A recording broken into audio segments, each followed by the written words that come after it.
there is no such thing as work-life balance like when you start a business or even to be successful in business. Look at the most successful people in the world. They have no work-life balance. But one thing they all have in common, which I do with them, is that I absolutely love what I do. Like there is nothing else like I would rather be doing. And so if you love what you do, like you never work a day in your life. Yeah. Welcome to the Build Insite Podcast. Real people, real insights. Step into the world of innovative construction, one conversation at a time. Today's guest is Jesse Raeburn. He's a former tiler, real estate agent, and block contestant. Now he runs his own building company, FRP Group. From tiler to real estate agent, block contestant, and now doing your own building stuff. Jesse, welcome to the Build Insite Podcast, mate. It's a pleasure to have you here. Well, mate, it's awesome to be here, to be honest, because, we just started a building company, follow everything you guys do online with Build Insite and also your personal building companies. Huge fan, literally get to learn by watching videos you do on Instagram, which I appreciate you guys sharing all your knowledge for a new builder. But yeah, man, it's great to be here. Thanks for coming in, mate. We were trying to line up the ducks a little while ago and couldn't get there, so it's awesome we're finally sitting here. Mate, little facts for yourself to start with. I've watched not even one season of The Block, mate, and it happened to be the season you were on. So yeah, definitely. It probably found it the best bit was you pissing the judges off and the builders who are on site. All the key, supervisors. Yeah. So mate, I think it always gravitated to you with that, and then I saw your journey through real estate with Y-Fox. Yeah. And then now building, mate. So yeah, hats off to you. Having a crack, mate. We love to see it. Mate, I love having a crack. I think like just in life in general, there's no reruns. You get one chance to live, do what you want to do, love what you do. And I've just always done that. Like I chase my passions and the money comes, like you just figure out a way to make it work. That's so good. So we had a bit of a chat off air. Let's go back to the start, mate. How did your journey start? It started in a trade a few years ago now. Yeah, a few years ago now. Talk us through it, mate. Yeah, well, my dad was a tiler. And so when I finished school, didn't really know what I wanted to do. And like every father gives their son good advice. It's like, hey, get a trade. And once you get a trade, you can do anything you want in life. Because if you want to leave the trade, it'll always be there. Like you'll always have a way to fall back on it, even if you don't want to do it forever. So that's what I did. Rather than go to university and waste 4 years, I was like, actually got a trade under my belt. Got to work with him. He's like a gun tiler. Like whether, we did a lot of commercial tiling. That was my apprenticeship. So I learned, all aspects of tiling, stonemasonry, which was really cool. Worked on massive hospitals and high-rise towers in Brisbane, Gold Coast. We tiled pools on penthouses that sit on springs and just learned all this really high-tech like building construction stuff. So yeah, I did that. And then I finished my apprenticeship. I was like 22. Said to the boss, I want to be a supervisor. He said, you're too young. Because we're working on one job site and there's like 100 tilers on it. That's how big this company was. Yeah, doing like a hospital, like a $1.5 billion project. Anyway, I still want to be a supervisor. He goes, mate, you're too young. I said, I'm going to start my own business then. So I heard there was a lot of work up in Mackay.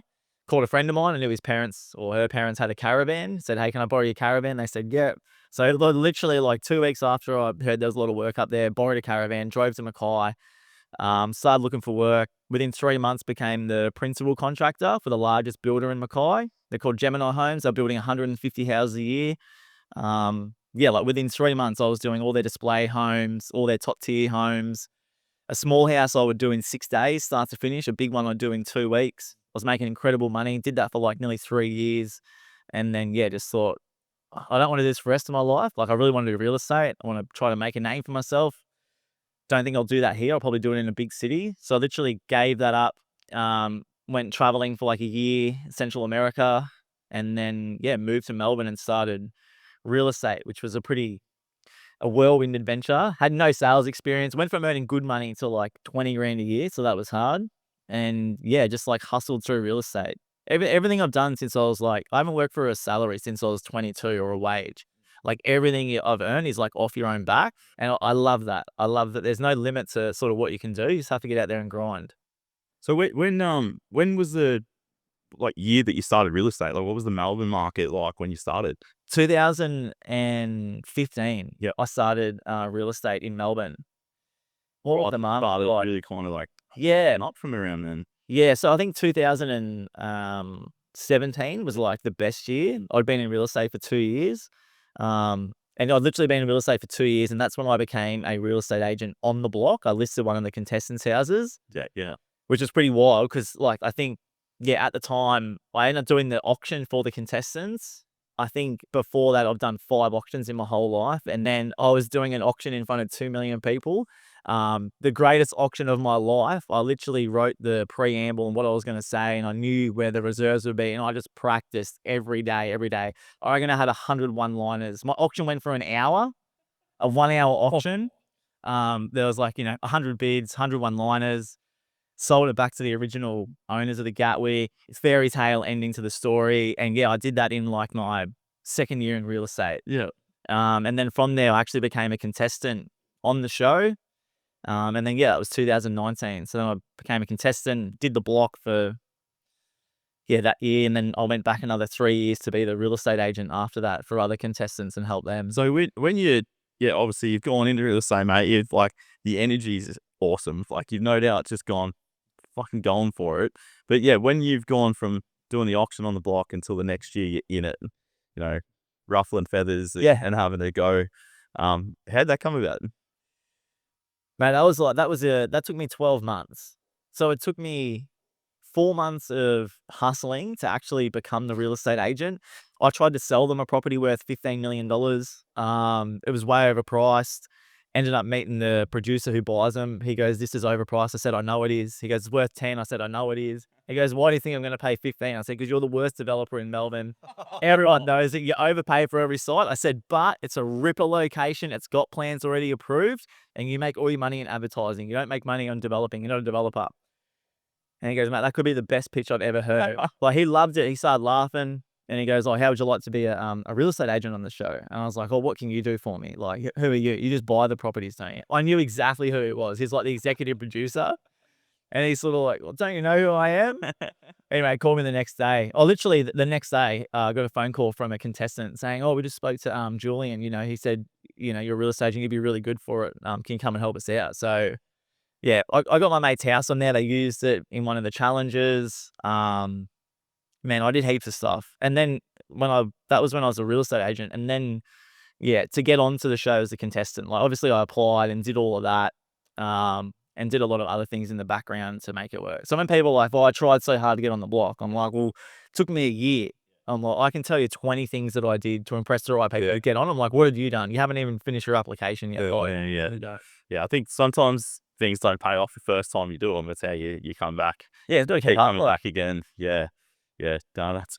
And I mean, by the sounds of you, you've been a big fan of the show for quite a while before then, were you? Yeah, I remember watching it from when I was like 14, and then like as soon as I turned 18, I applied for the show. And the first one, my video, because like, I don't know, it was like 18, like I'm not renovating or building anything, so I like painted myself in like a tradie outfit and put a pencil on, and I can't remember, we did some other stupid thing. The second application, I don't even remember. The third time we applied, because I was with my partner Mel.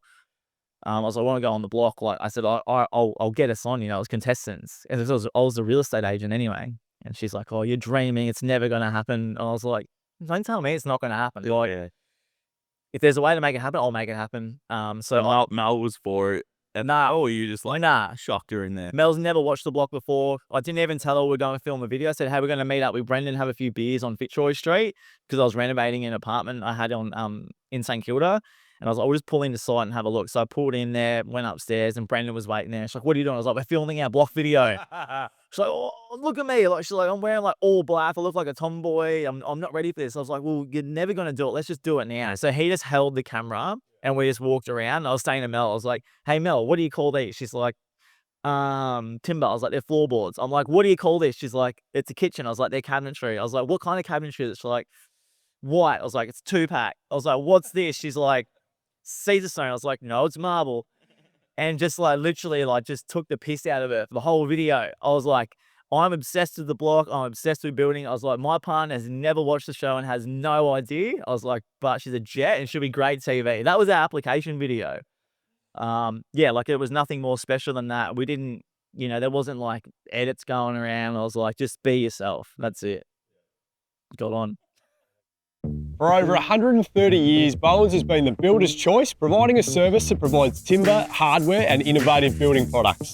And now we're helping you further with this wonderful partnership. We're proud to announce Bowen's as our new premier sponsor, bringing you more of the insights that you love.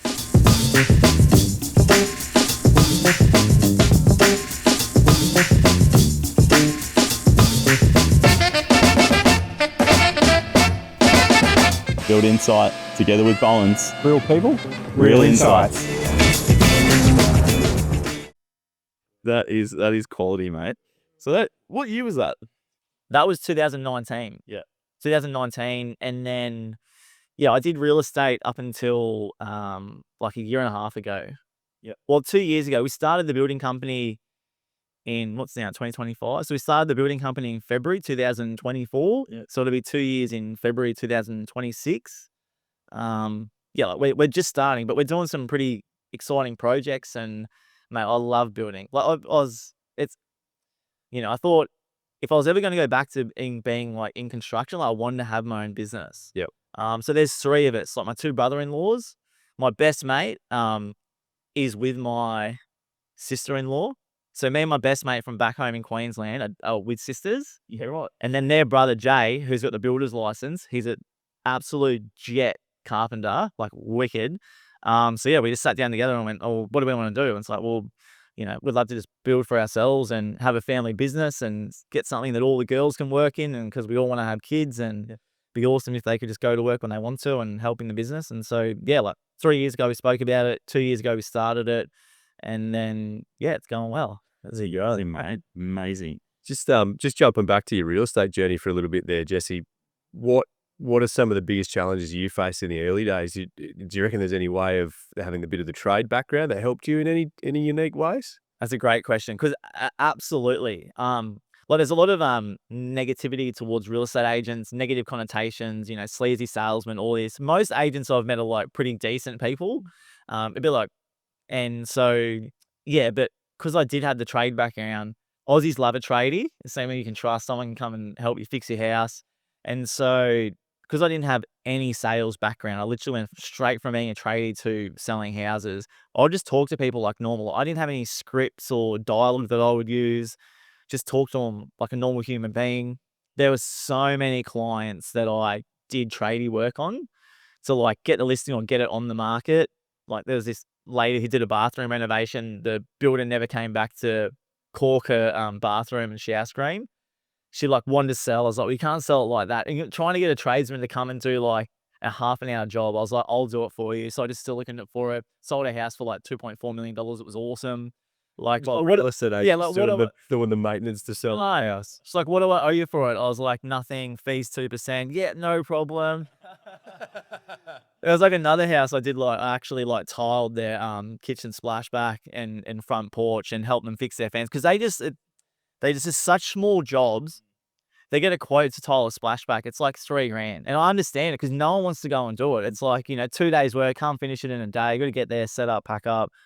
And I was like, am I going to sell your house? He's like, yeah, you got the listing. I said, all right, we'll sign the authority. I'll be back tomorrow. I'll do your splashback. Yeah, he's like, all right. So I just go back the next day.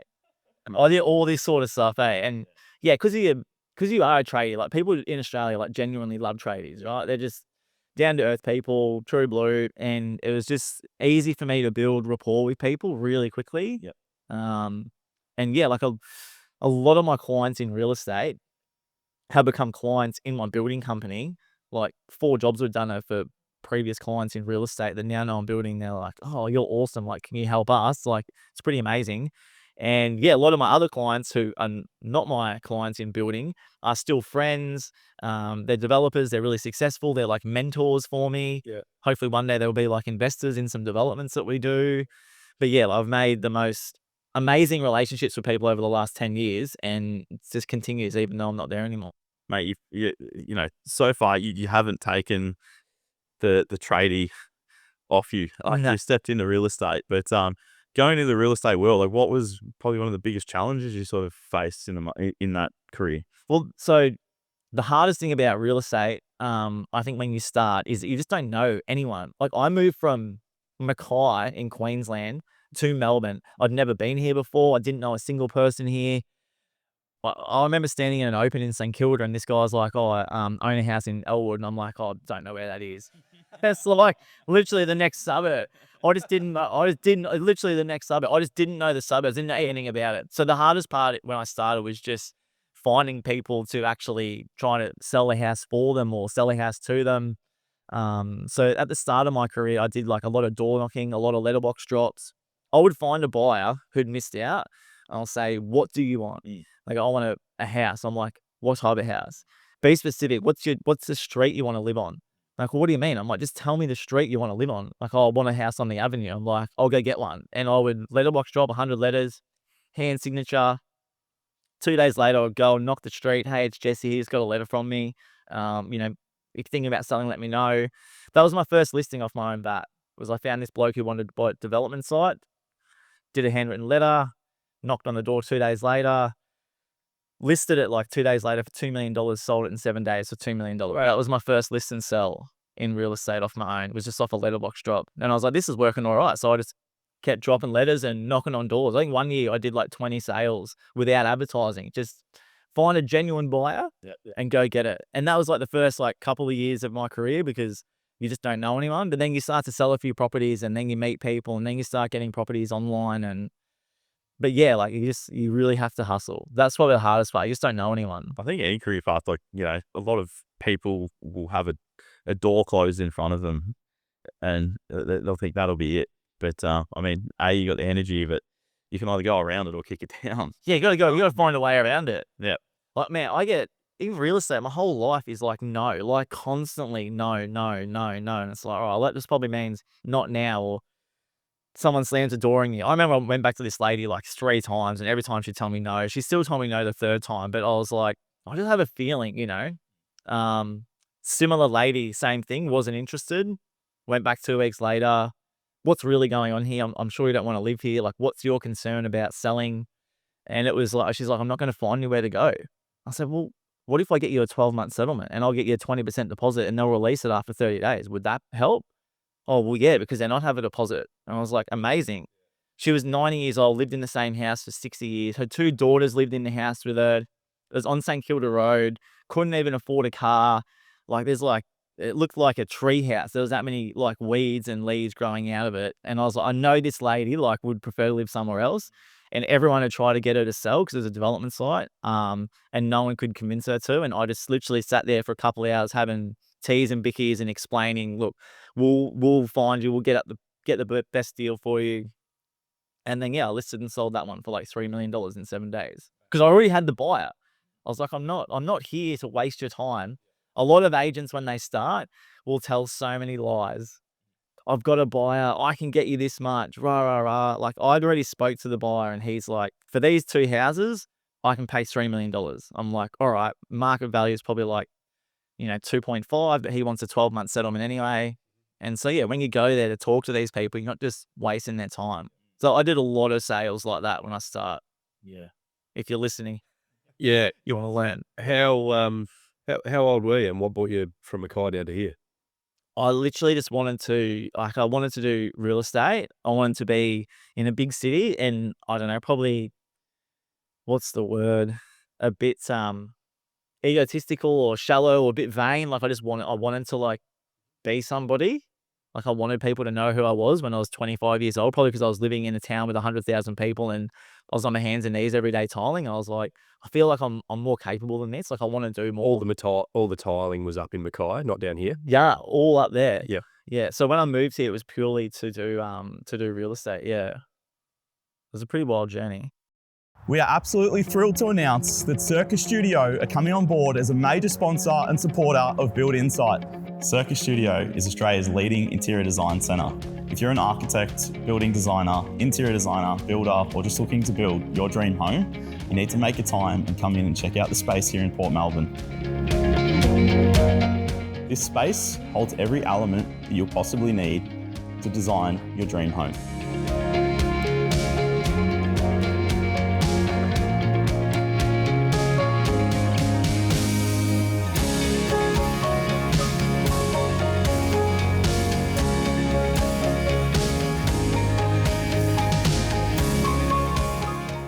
Yeah, mate. I think yeah, it's probably really unique for the fact that, like, with the trade experience and then getting in there and doing hands-on stuff, even though that you're there just to get a sale. Yeah. But, I guess we went over it's held you in good stead to jump into real estate. But was there any moments when you're in there going, "What the hell am I doing here?" Like, you don't know anyone, you're in a new city, you don't know where you are. Mate, definitely. The first, that sale I sold, the $2 million one off a letterbox drop, like that took me like, I went like, 6 months without selling a house. So I'd already gave up my business. I went a whole year without earning any income. And then I became on a retainer. So I was on like, I think it was $26,000 a year. And then the first property I sell, which was someone else's property, was a $160,000 studio on Grey Street with no parking. I got paid $400 for that sale. I was working on it for 3 months. So yeah, for a year and a half, I went traveling. So I spent a lot of money traveling. I'm paying rent. I owned a house at the time, paying a mortgage. I had a brand new Ford Ranger XLT, because I was a tradie before. So that was killing me with like finance. And I'm like, man, like, my overheads are killing me. So I sold my house, sold my car, rented like a 1-bedroom apartment in South Yarra just to like reduce all my overhead. So I was like, there's no way I'm not going to succeed at this. I just need to like give up a few things and take a step backwards to go forward. So yeah, the first 12 months is probably a few times I'm like, what am I doing? But I never thought like give up. I was just like, all right, my house that I own is not positively geared. Like it's costing me like, $300 a week, 15 grand a year. I don't have that money at the time. Like I'll just get rid of it and then unload that. And the car I had, like, it was a $54,000 car, which when I was a tradie, it was all right. But then no income. So I was like, oh, I'll get rid of that and I'll buy a Volkswagen Golf. So I literally just like sold up all my stuff. So then I just alleviated all the financial stress that I have. And I'm like, man, I don't need to sell a house for another year. Like I've got enough money to pay for rent. I'm fine. And so I just had that mentality that like, I don't need to sell a single house to still be able to live because I had a little bit of savings. And yeah, I'd walk into a listing and that just helped because they call it commission breath in real estate. People walk in and you can just see like, they're just so desperate for the commission. Like you can smell it on their breath. Whereas I would walk in and be like, what's going on, Ben? And you're like, oh man, a bit worried about selling. I'm like, why are you worried about selling? Or where will I go? What if we got your longer settlement? Like, and this and that. And I'm like, well, this is my fee. And that's all, your fee's too high. I'm like, well, what do you want? And so I want $1 million. I say, cool, I want 2%. So what about, I'll put you a price at $1,030,000. I'll pay for myself. You still get your million clear. And if I get it, I get paid what I want. Yeah. Oh, that sounds great, Jesse. Yeah, I like that. You pay your own way. I love it, mate. Like fully committed, believe in yourself is like the message I'm getting out of that. Fully committed. Like I really did have no second thoughts. I gave up everything to sort of make it work. Yeah. Oh, mate, that's awesome, inspiring. So mate, go forward to the block here, and you're jumping in. You trade, you know what you're doing. You're a skilled tradie. You want to have a crack. What's the reality of being on the set, block? let's say, yeah.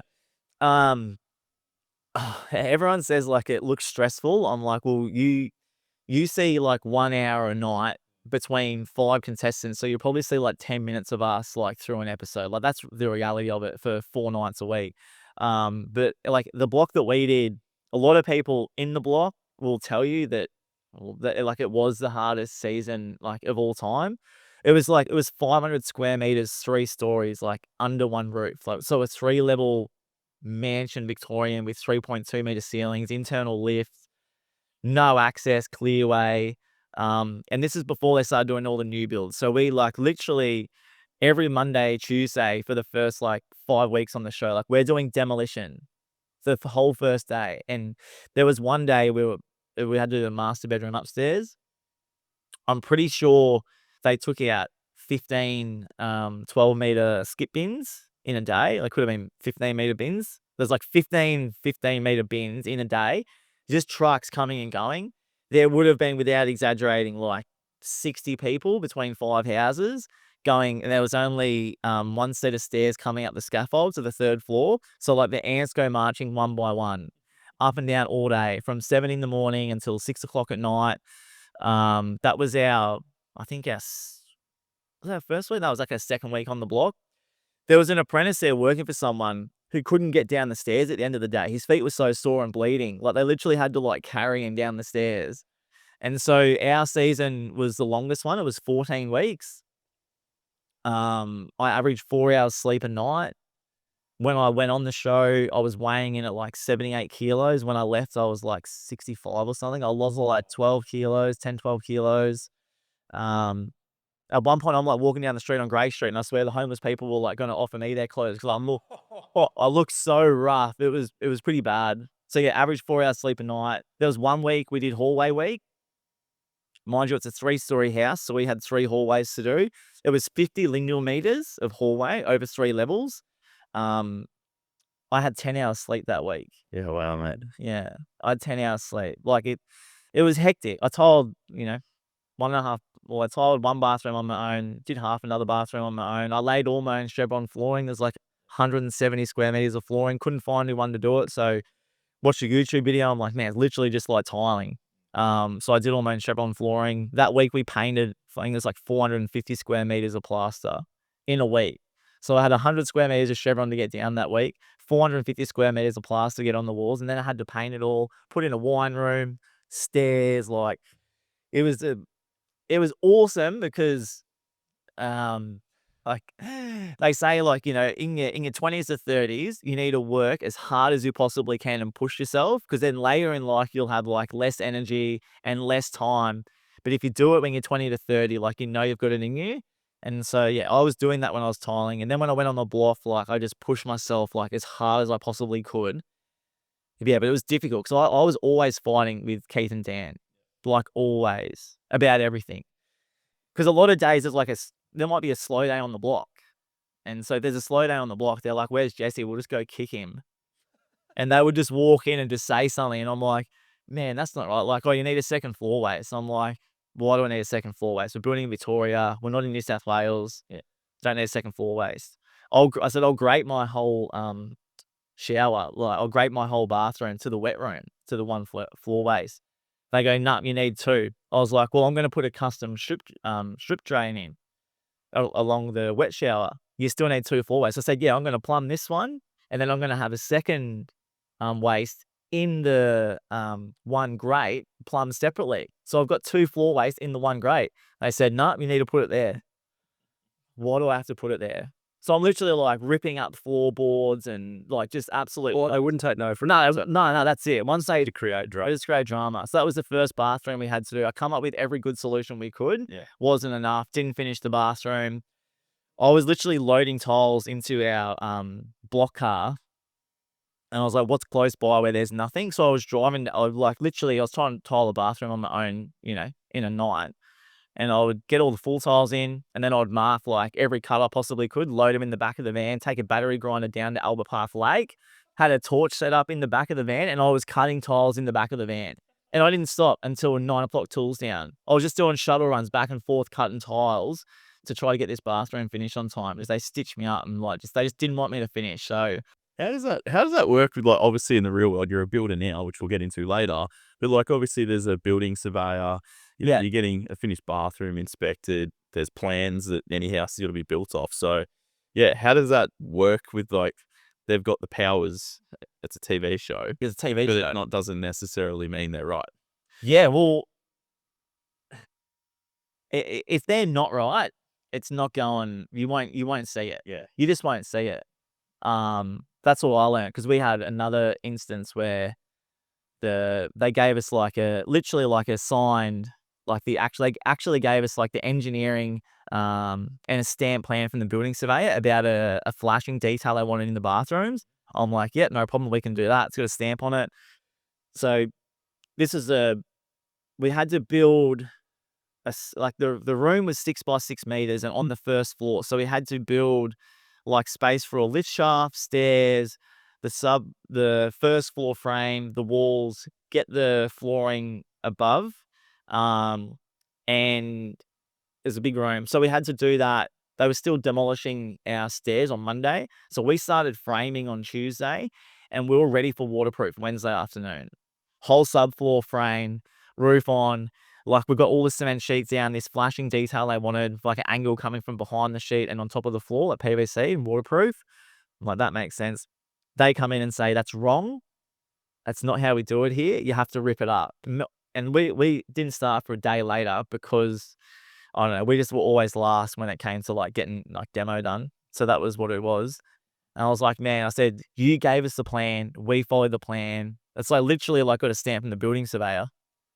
I was like, we're doing it like that. And they're going, nuts, not how you do it around here. So I had an argument, like a massive argument. At this stage, there's like no walls in between like the houses. So like houses like 3 over, like the whole job site stopped because I was losing it. Like, I'm like, you guys are doing it again to me, like stitching me up. Yeah, so Keith had a problem, Dan had a problem. And then they're like, oh, we're going to send in the engineer. I'm like, oh, I'll send in the engineer then. The engineer comes in and goes, oh, that's not right. I said, what's your qualification? He goes, oh, I'm an engineer. I said, are you really an engineer? What's your qualification? He goes, oh, I'm a contracts administrator. I said, are ya? I said, hey, Mel, come over here. I was like, Mel, what do you do? She's like, I'm a contracts administrator. I said, oh, perfect. So next time I need waterproofing signed off, I'll just get Mel to deal with it. That obviously didn't make it to air. And then the actual builder comes in, he looks at it and he's like, man, you're the only one who's actually followed the plan correctly. Like, just start waterproofing. I was like, thank you. This went on for like 2 hours. Wow. And my head's about to explode because I've got like 12 tradesmen all standing there to, start plastering and getting walls on and just like, so we can waterproof. And yeah, it was pretty wild. So that would happen. All right, mate. So let's fast forward a little bit. Because that's, you keep going on with that. Then a few years later, fast forward, you're kicking off a building company for yourself, mate. Yeah. So no more bullshit putting up people who are annoying you. Now you're running your own show. Yeah, I love it. What's when was the deciding factor? You went back to real estate.